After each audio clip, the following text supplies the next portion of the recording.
Hey guys, LevelCap here. Today we're going to be mastering the Ump-9 PDW. This is an interesting little PDW not existent in any previous Battlefield game, and it is a variation of the UMP-45. This, however, shoots a 9mm bullet instead of the 45 ACP. And just to give you an idea of the difference in size of those two bullets, here is an image with the 45 on the left and the 9 on the right.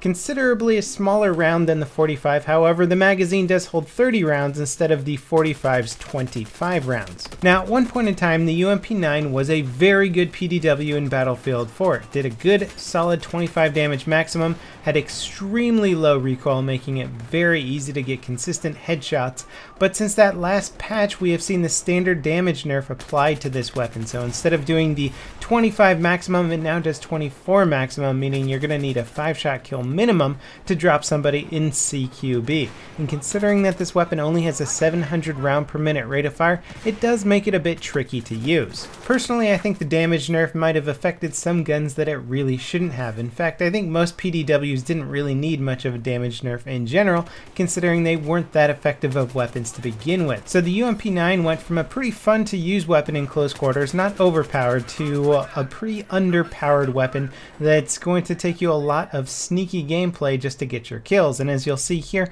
I'm using my suppressor to stay off the minimap, basically engage targets that aren't going to be returning fire on me. In any sort of fair face-to-face firefight, the Ump-9 usually gets destroyed. Now, despite the damage nerf, this gun did actually get an upgrade in a lot of other departments. Its bullet velocity got increased to 420 from 370, and also its suppressed bullet velocity got increased from 190 meters per second to 310 meters per second. So there's pretty much no reason not to use a suppressor on this gun. You're absolutely gonna need it because you have to play sneaky with it to get your kills anyway. Now, the side-to-side recoil on this also got a slight upgrade. It used to have 0.2 pull left and 0.2 pull right, which is incredibly low by any gun standards, and that actually got upgraded to 0.18 pull left and 0.18 pull right. So the recoil is going to be even easier to manage on this weapon. So if you can deal with the fact that it's got a very low rate of fire, it's 700 rounds per minute and is only doing 24 damage maximum, you can actually aim incredibly accurately with this gun, at least at medium range. Further ranges, it's really not going to be that worthwhile to use because the damage drop off is so extreme. It actually goes all the way down to 12.1 damage at extreme ranges, so you're just going to have to plink and plink away at those long range targets. You should, however, be using this a lot at medium range. It's not going to be too effective, but again, catch your targets off guard, maneuver through the environment, use a suppressor so you don't show up on that minimap, and surprise your enemies. You don't want to come around a corner into somebody who's expecting you because you're going to lose that firefight pretty much every time. Now, even though I enjoyed using the Ump-9, it was pretty clear that this is an underpowered gun. There was just a lot of firefights that I felt I should have been winning that I wasn't, and the only thing I really had to blame for it was the power of the weapon. The rate of fire and the damage it does is just going to be so underwhelming compared to just about any other fully automatic firearm in Battlefield 4. It's a very, very underwhelming weapon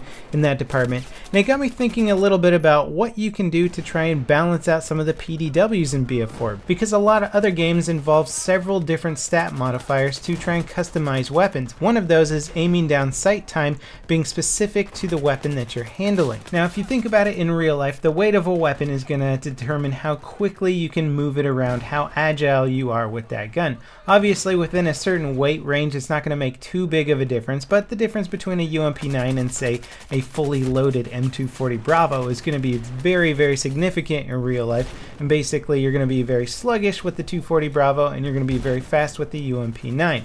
Now, the difference between, say, a Ump-9 and an M4 in real life isn't going to be too drastic, but there will be a slight difference, and it would be cool to see Battlefield try and integrate a aiming down sight time based on weapons weight. And it would allow real-world weapon innovations to show through a little bit more in Battlefield. For example, the UMP was designed as a replacement for the MP5, and when designing the weapon, they chose a mostly polymer material base, and this allowed them to make the UMP almost half a pound lighter than the MP5. So it would be cool to see stuff like that in-game, where the lightness of the UMP would allow you to ADS extremely fast. other shooters out there actually factor in the weight of all your gear. So your weapon would have a weight, your magazines would have a weight, your body armor would have a weight, and this total weight distribution basically determines how fast you can run as a character and even how fast you get fatigued. Now this is certainly more of an element in more realistic shooters, but it would be kind of neat to allow, say, the engineer class or classes that used really lightweight weapons like PDWs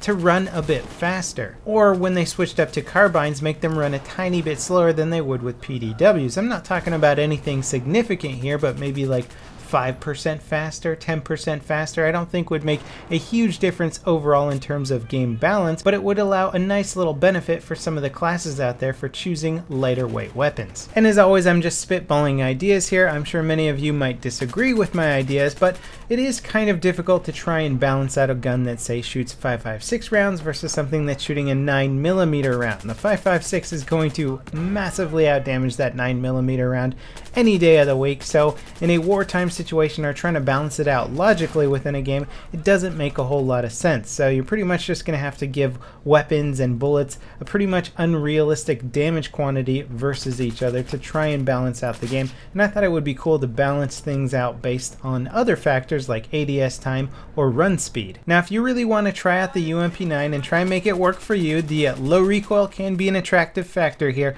I would recommend running with the suppressor. It doesn't make a whole lot of sense not to run with the suppressor. You're going to want those benefits, and then basically throw on a vertical grip there. The recoil on this gun is great. You're not going to really need to control it in any way whatsoever. So basically put that vertical grip on there that's going to allow you to dance around and stay moving and maintain your accuracy a little bit better. A laser sight will also complement the good hipfire accuracy that this weapon has, so just keep that in mind and remember to turn it off when you're trying to ADS and engage people at medium range. The laser sight will mostly just give away your position and basically shorten your lifespan. Hopefully at some point DICE will re-look at some of the damage tweaks that they've done to these guns here and maybe think about some other ways of trying to balance out the guns in this game. I think you need a few more stats such as ADS time or even movement speed to make it a little bit more interesting in terms of weapon balance, because right now there's just some guns out there that don't make a whole lot of sense. Now unfortunately my little dog tag reward for 500 kills glitched out and I never got to see it on screen, but I did manage to get 500 kills with the UMP-9, furthering my progress to master every single primary weapon in the game.